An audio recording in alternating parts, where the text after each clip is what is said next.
Hello everybody, today I have the pleasure to propose to you this key 68, chapter 4, and last one, entitled Science and Spirituality, Possible Love Story and or Impossible Love Story. So, as I said previously, just to make it short, as a fresh reminder and feedback, we try to apply a certain holistic approach, that's to say the big picture with a certain overview to try to encompass different philosophy, protocol and so on, and to see if science and spirituality can converge on the same direction. Okay, so we saw that it was the case in the history, everywhere in the world and so on.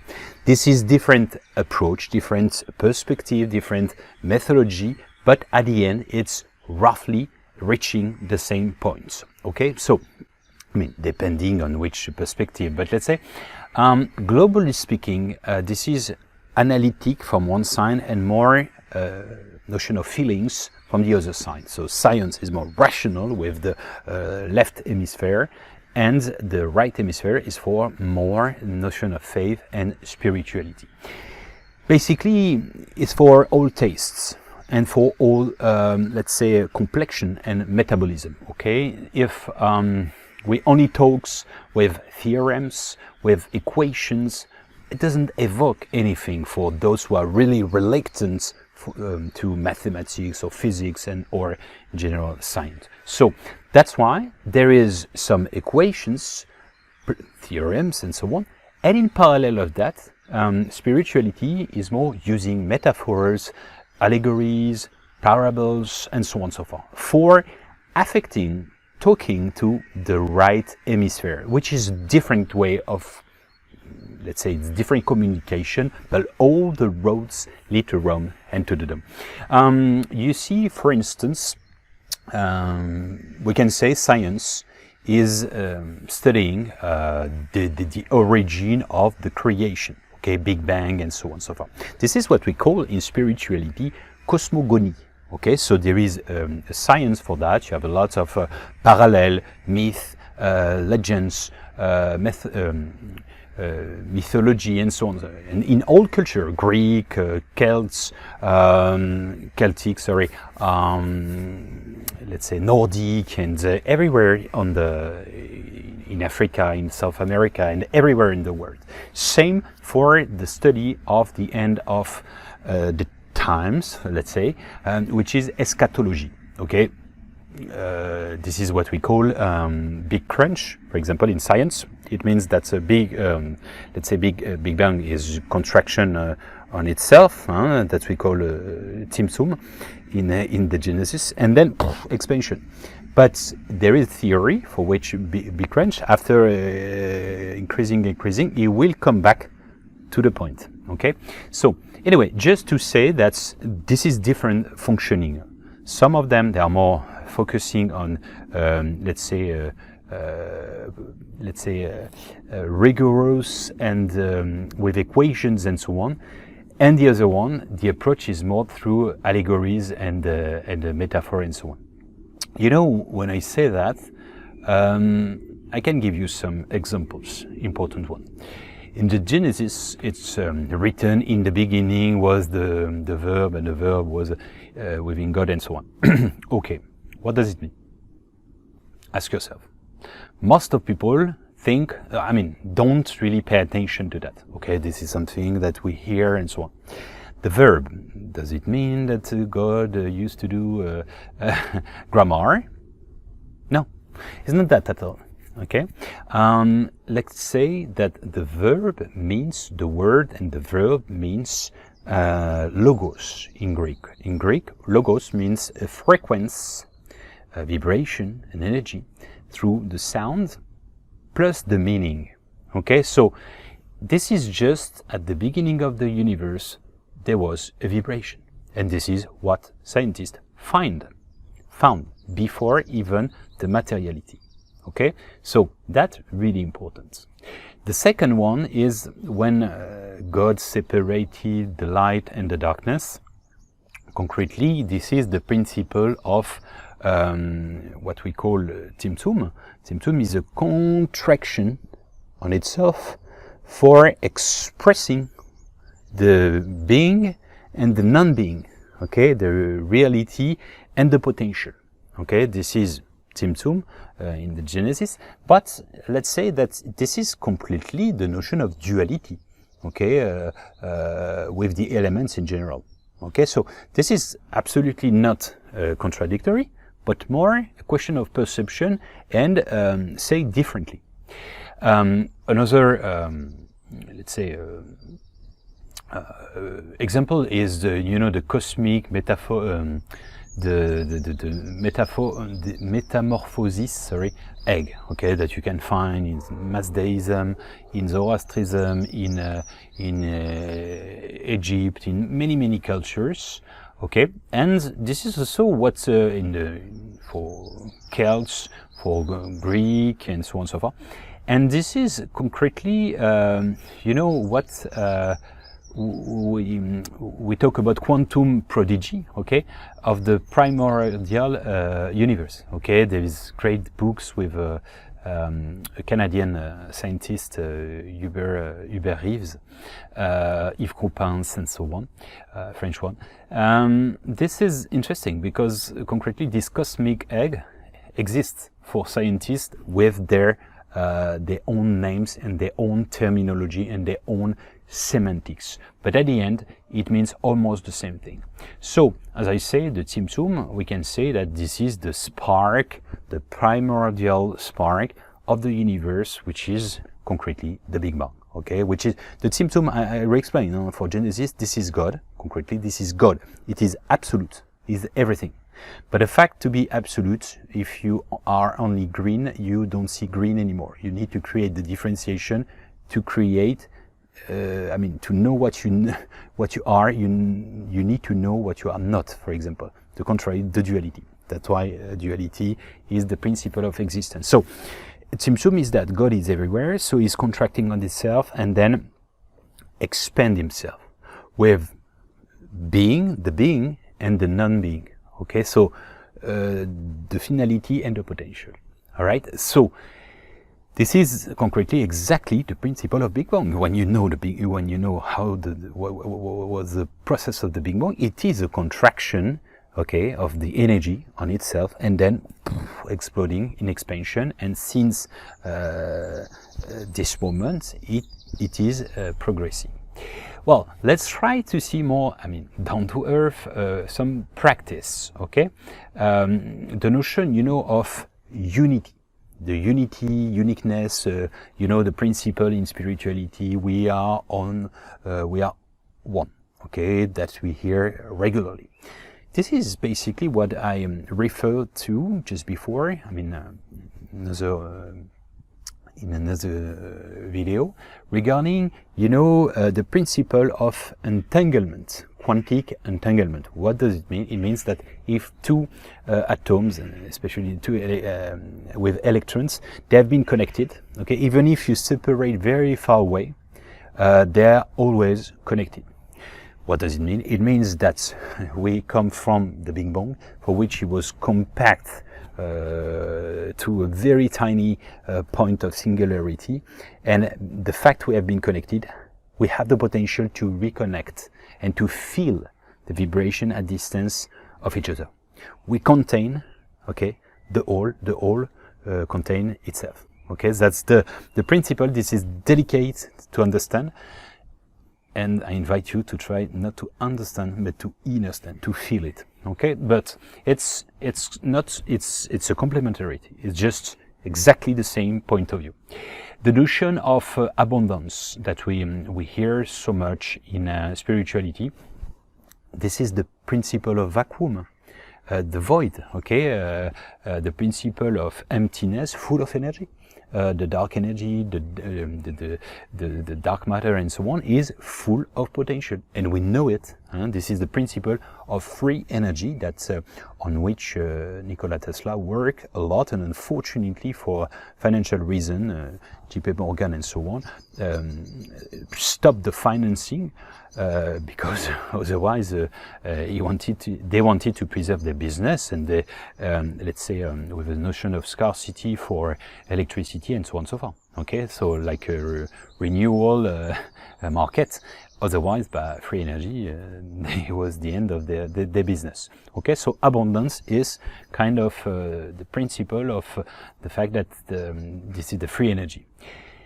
Third is the co-creation. The co-creation, you know, it's the visualization, the co-creation. I think something, therefore I creating. So this is the quantum principle. You know, the double slit of Jung double slits. You can check on internet. You will see some animation regarding that. And actually, what's the conclusion of that? Regarding the very small scale, the way we analyze, okay, the particle or the vibration, the waves of contingency, the results is affected. Okay, so there is a kind of retro-causality, because the fact to check on something affect the results. Okay, so it's really concerning, and especially the scientists, because of that. So it means that, in a certain extent, if you start with a preconceived idea, you co-create it. Okay, and vice versa, positive, negative, placebo, nocebo. This is the notion basic of somatic. The somatic, I am vibration. Okay, I think about something, therefore I let's say construct it. Okay. Another one, which is by extension, you know, electromagnetism. Okay, but electromagnetism attract each other bodies. Okay, but the principle of the law of attraction is basically that. When Buddha said, "What you think, you become it. What you feel, you attract it, and what you imagine, you create it." This is exactly that. This is exactly that. This is what Neville Goddard said differently, that the Bible said as well, with the notion of law of attraction, co-creation, referring to the verse 48 and 106 in the Bible is the same. When you will do the two in one, means the mind and the visualization, the conscientization plus the vibration of the heart, more the notion of feeling. And cherry on the cake when you are grateful because it's already there. This is one of the secrets of the universe of the co-creation. But let's say it's very close to, for law of attraction, of electromagnetism. 5 is the constructive interference. Bon, this is the synergy of two waves. Bon, let's say it's a little bit too far. The resonance, the notion of resonance, you know, it's as above, so below, as below, so above for spirituality, but resonance exists. Resonance project from Nassim Haramein, for instance.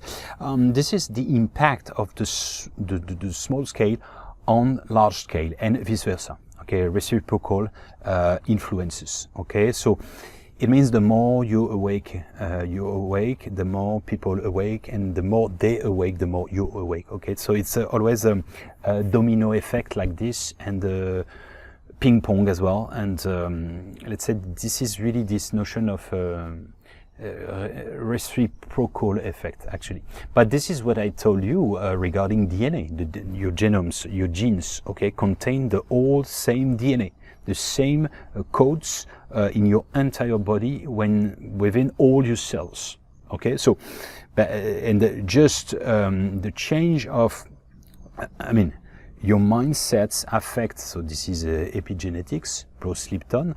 Your mindsets affect your DNA, so you can change it, reprogram it, and thereby to have a new health in a certain extent. So it means that the small effects can have a very large effect.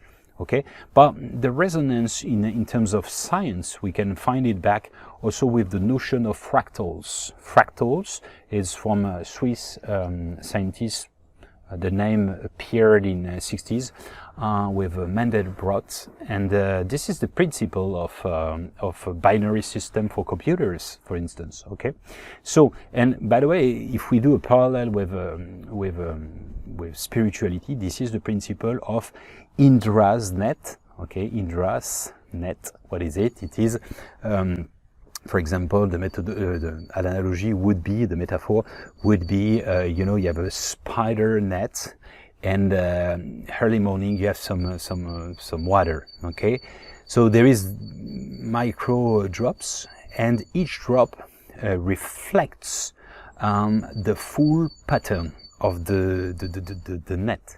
But the whole net contains also the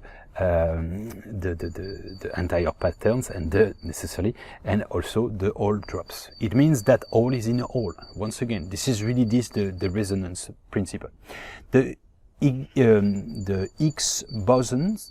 Okay, this is called the particle of God. Okay, you know that the center in Switzerland and France, the CERN, okay, accelerator of a particle, it's trying to find. Okay, and this is the particle of God. Concretely, what is it? But basically, what we call in Zen, in Japanese Zen, and in Buddhism and Hinduism for ages, this is the point of singularity, basically. Okay, so the quantum field. And the Akashic record that we find also in Qigong and so on through the Dantian and so on and so forth. But this both aspect, the singularity point, is from science and also from spirituality perspective. The notion of Maya, you know, the veil of illusion for Hindu, is the principle of relativity. It depends. It depends on the point of view. Okay. Once again, if we just focus, the Maya are the thing that we take it out the veils. Okay, according to our perception individually, and the mask of the masquerade of the roles of the society, and so on and so forth. But even physically speaking, okay, we know that our eyes can just reveal only one tiny part of the rainbow. Okay, you cannot see the ultraviolet, the infrared, so you just see between 800 and 400 hertz maximum. So it's a really narrow window. Look out onto the reality. So like a keyhole for which you just you observe, but narrowly in a certain extent. So you don't see the radar, the radio waves, and so on and so on. They exist. Okay, so, but even that, for scientists, everybody knows that only 4% are physical matter. 27% is dark matter, invisible, and the rest, 67% is dark energy. So, 96% is invisible. Okay, so even that, these are veils of perspective on reality, even on a rational point of view regarding the protocol of science. This is really interesting, I think so. The butterfly effect, we could compare that to chaos theory with Lorentz equation and so on and so forth, but I think maybe it would be a bit complex. Thermodynamics, same, the notion of the industrial revolution, you know, with steam, but it's more than this, because this is also the notion of currents, of, you know, like the Gulf Stream and so on. The fact that there is some hot and cold water in the ocean creates a kind of dynamic, creating climates and so on and so forth. Otherwise, life wouldn't be possible. And this is something interesting, because this element has been discovered probably less than 1 century ago, despite the fact it is present in the Holy Quran, the holy scripture for Muslim, which has been apparently written 14 centuries ago. Okay, so from someone in the middle of Arabia, in the desert, without any education. So it's quite concerning. I could talk about the Baxter Effect. It's just the fact that even the vegetables have a kind of consciousness, as we say. It's an experience that you can find on internet as well. It's a scientist, he tried to have an impact and to have a response from plants. So he tried to do some with electrodes and so on, tried to take some information, and he has absolutely nothing. And after a while, he goes to toilets or something like this to make a break, and he thought, oh, maybe I should burn or cut. And at this moment, immediately, there was like a perception and a reaction from the plant. And this is, they remade, of course, the experience several times for trying to see if it was a mistake or let's say a coincidence, but it wasn't. Gaia hypothesis, I could have a talk about that. But anyway, just the fact that this is a principle of, let's say, Gaia hypothesis. It is an hypothesis, but it's scientist. Like Mother Earth is a kind of giant, okay, in the sense that there is vibration and so on, like an ecosystem. But if we analyze nature, we understand that definitely there is an ecosystem. Ecosystem, what is it concretely? But simple, it's like there is a functioning of, let's say, electronic device, and in parallel of that, there is the functioning of each individual component. Okay, so that's the principle. The fact to rise your vibration, for instance, the fact to rise your vibration has an impact on the matter, okay, and or the sound therapy and so on. This is just basic science. When you think, but very high, like you can break a glass. So and same in general, when you rise your vibration, this is literally ascent. Okay, it's not flying in the like Superman in the sky. It's not this. Okay, so rising your vibration has been showed through the experience of Masaru Emoto, for example, the fact that the mindset impacts the intention, and the mindset impacts water, for example, the vibration of water. And if you say bad words, it will be disharmonious, and if you say I love you and so on, it will be harmonious. Knowing that we are made of 70% of water, you can imagine then the way we think impact our full vibration of body and so on. We could have talked about also of the serpents of Kundalini, and to transpose the serpent with the string theory. Eventually, serpent can be also the activation of consciousness, okay, the knowledge, which is the metaphor maybe of the apple of knowledge in the tree of, in the secret garden of the Garden of Eve, and so on and so forth. All right, I think this is really important thing is, if I insist, science has its own way of let's say, behavior, process, methodology, and way of analyzing. But the way of measuring impacts also the results. If you take a bottle of water, it can be 1.5 liters, 1.5 liter equal to 1.5 kilos. Okay, so just two different measurements. What about how many drops in it? No clue. A drop can be tiny, can be bigger. Okay, so how many drops? You need to define what is the volume of a drop, for example. Okay, a wave. Okay, how many drops do you have in a wave? Can we separate a wave from the ocean and so on? Okay, so a lake is not, according to the perspective and the relativity, a lake is not just a drop for a giant. Okay, the size of the planet. Okay, so this is just for trying to take some certain distance for all what we said. Rumi said a very beautiful sentence. The great Sufi Rumi said, "You are not a single drop in the ocean. You are the entire ocean within a drop." And this is the principle of we contain the universe and the universe contains us. So there is a notion of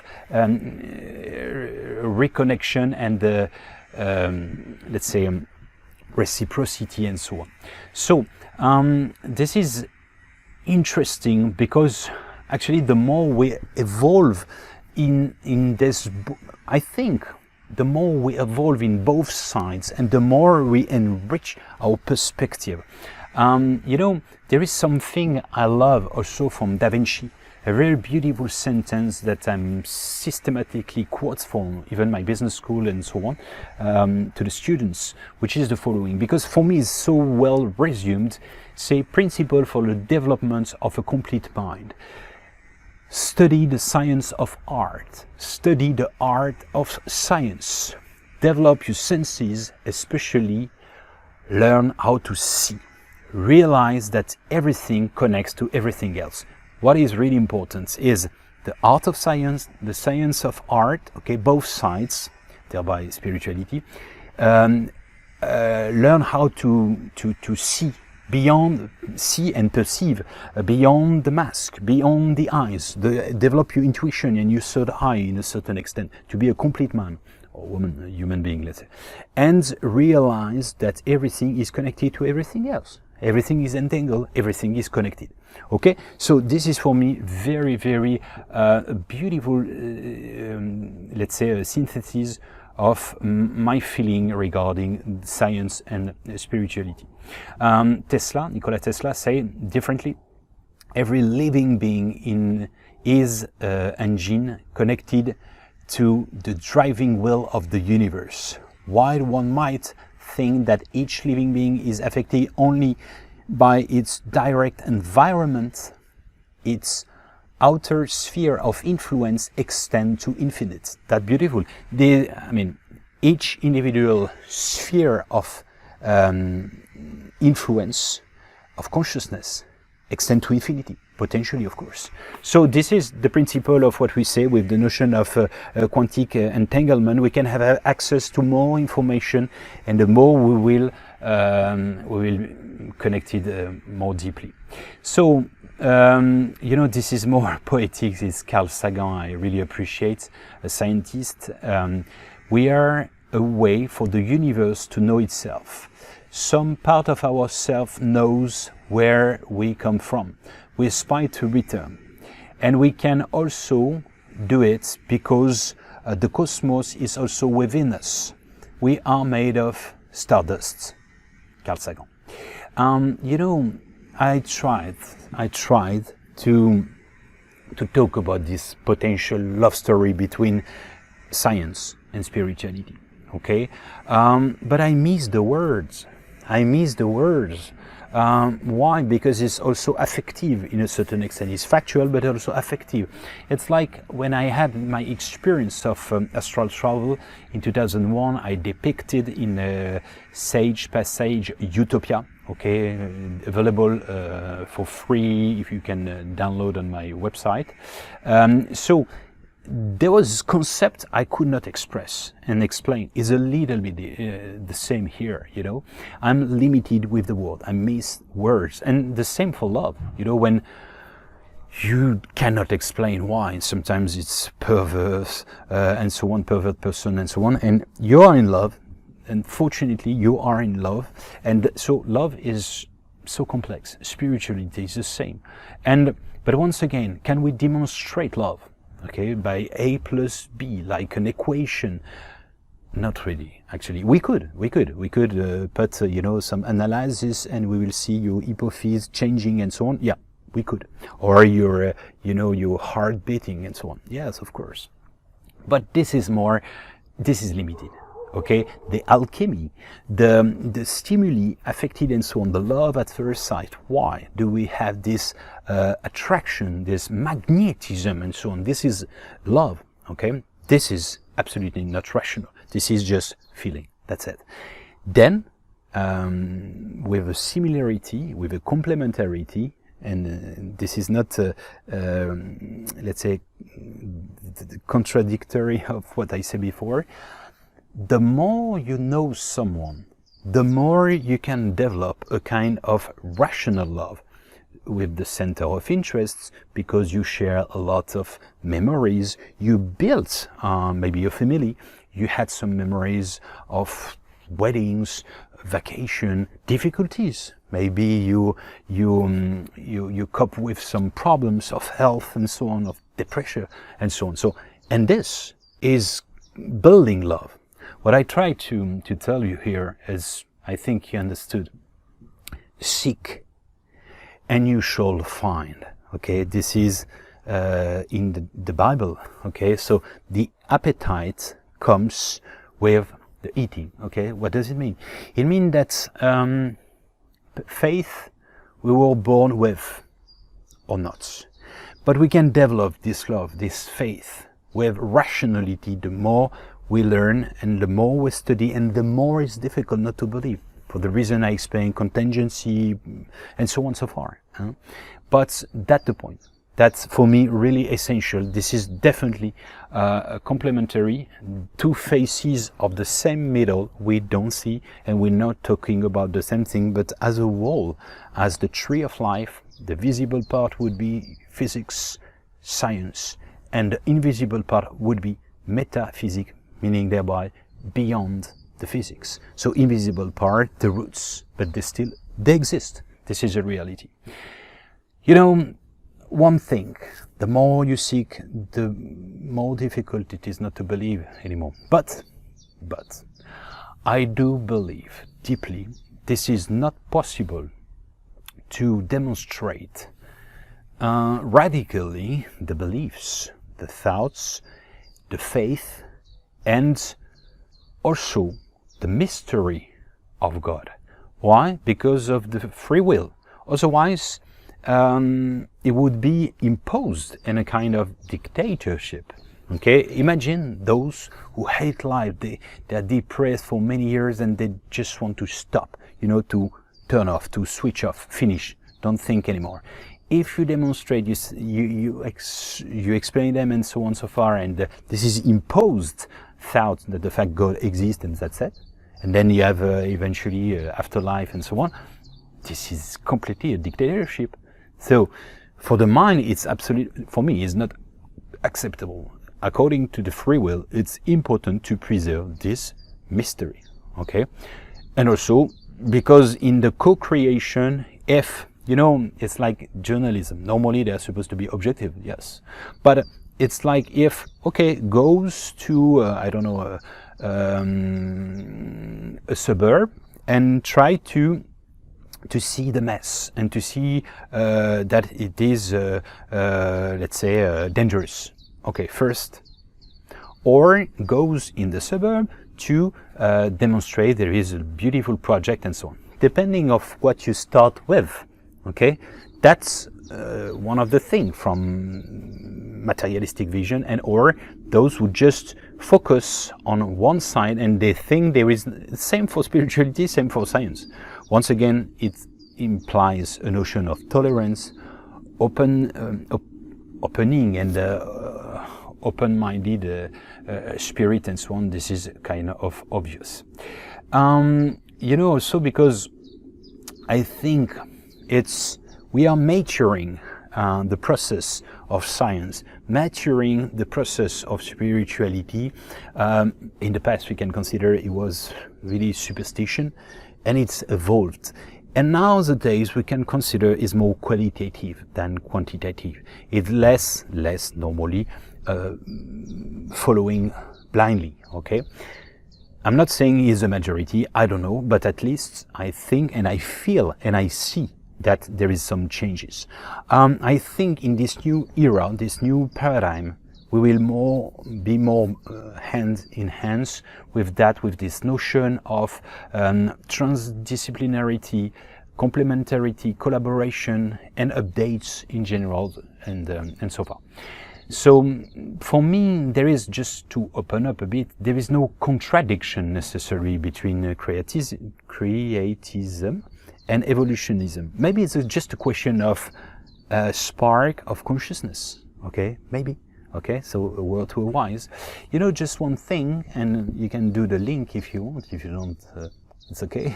The first, let's say, a mark of life on Earth is 3.6 billion years ago. And you know what is it? A bacteria. So far so good. But it's extraterrestrial bacteria. Yes, it is.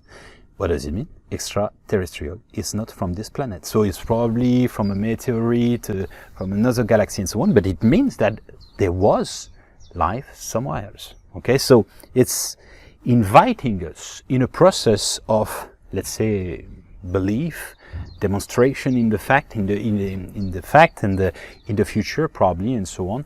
So this is another axis, also probably a fifth one, a subtle one, the existence of other lives somewhere else, and so on. You know, Khalil Gibran, Lebanese writer, said perplexity is the beginning of knowledge. It's the fact to question all the time. Lao Tzu said differently, he who takes a step back see only clearly. He who is too close see only fog. You see, this is beautifully said as well. Well, I really invite you to digest these different elements. Don't hesitate to share some comments, some documents, and so on. This is obviously the fruits of a lot of studies. It's not I didn't do for 1 month. This is a project and a conference I gave for 10 years in the center of spiritual center of Shanghai. So it's trying to, but it's evolving because according to my new discoveries and so on, but this is something endless and very fascinating. I hope it's interested you, and it will help you to shape your master key to open up the door of consciousness, of love, of what you want. It's up to you to decide. As you know, all the roads lead to Rome and to the Dome and to home. Thank you for your attention and see you very soon.